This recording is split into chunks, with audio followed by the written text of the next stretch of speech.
Nick Suzuki, London, Ontario. C'est confirmé, Nick Suzuki sera un Olympien. Le capitaine du CH fait partie de la formation de 25 joueurs dévoilée par le Canada aujourd'hui en vue des Jeux olympiques de Milan.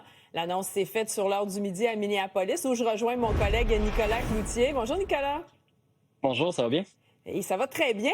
Et dis-moi, qu'est-ce qui a fait en sorte que Nick Suzuki a été sélectionné, lui qui avait été ignoré par le Canada lors de la confrontation des 4 nations l'année dernière? Bien, c'est une bonne question, Audrey, parce que les données ont changé depuis ce fameux tournoi de la confrontation des 4 nations qui s'est conclu le 20 février. Donc, depuis le 20 février, Nick Suzuki était déjà un bon joueur l'an passé, mais depuis le 20 février, il a vraiment franchi un autre niveau. Il est le 5e pointeur de la LNH dans cette période et surtout, à la conclusion du tournoi des 4 nations l'an passé, le Canadien était à 6 points d'une place en série, était très loin des Red Wings au classement, mais par pure détermination, Nick Suzuki a amené le Canadien en séries éliminatoires.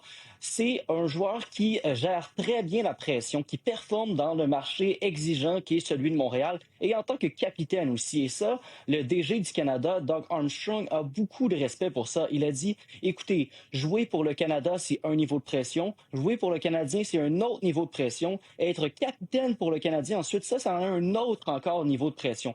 Donc, c'est ça qui a fait la différence. Nick Suzuki, c'est un joueur qui est imperméable à la pression. Et des joueurs comme ça, le Canada en aura besoin parce qu'on aura tout le poids d'un pays sur les épaules pour gagner la médaille d'or, évidemment. On voit à l'écran les noms de ceux et celles, de ceux plutôt qui participeront à Équipe Canada, qui feront partie d'Équipe Canada. Est-ce que Nick Suzuki va avoir un rôle important, un rôle particulier là, avec le Canada? Il a plusieurs cordes à son arc, Nick Suzuki, et c'est ce qui pourrait l'aider justement à aller grappiller des minutes dans la formation de John Cooper. Nick Suzuki, c'est un joueur qui est capable de jouer sur les 200 pieds de la patinoire, pas exclusivement un joueur offensif qui produit des points.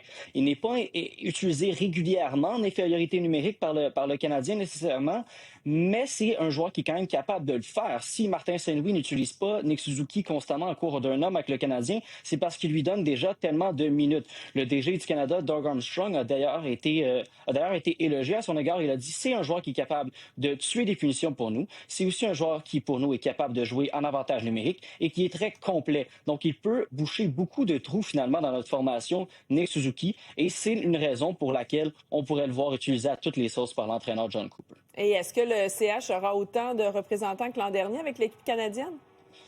Eh bien, un seul. Cette donnée-là n'a pas changé parce que l'an passé, au tournoi des 4 nations, Samuel Montembeault faisait partie des 3 gardiens envoyés par la délégation canadienne. Évidemment, ça va moins bien cette saison pour Montembeault. Il a été miné là, par un départ vraiment difficile. Retrouve lentement, mais sûrement sa confiance. Là. Il vient de gagner contre les Panthers de la Floride, mais c'était trop peu, trop tard pour lui, malheureusement. Il ne sera pas retenu par le Canada, si bien que le seul représentant des Canadiens sera Nick Suzuki. Est-ce que je peux te demander en terminant, Nicolas, quels sont les oubliés selon toi dans ce choix-là? Sam Bennett, c'est un joueur qui avait été très important pour le Canada au tournoi des 4 nations. Connor Bedard, même s'il est jeune, il figurait parmi les meilleurs pointeurs de la LNH. Oui, il était blessé, mais il aurait peut-être eu le temps de se rétablir là, d'ici la présentation du tournoi olympique. C'est 2 noms qui sont, somme toute, là, assez surprenants parmi les exclus. Là. Et ce qui n'est pas une surprise, je pense bien, c'est le fait qu'il n'y ait pas de Québécois là, parmi les choix. Malheureusement, oui. Écoute, la santé là, du hockey québécois périclite un peu dans les dernières années, il faut le dire. Et il n'y avait pas de nom, là, de renom là, qu'on aurait pu retenir parce que, principalement, Patrice Bergeron, qui est un rouage important là, du Canada dans les dernières années, a pris sa retraite récemment.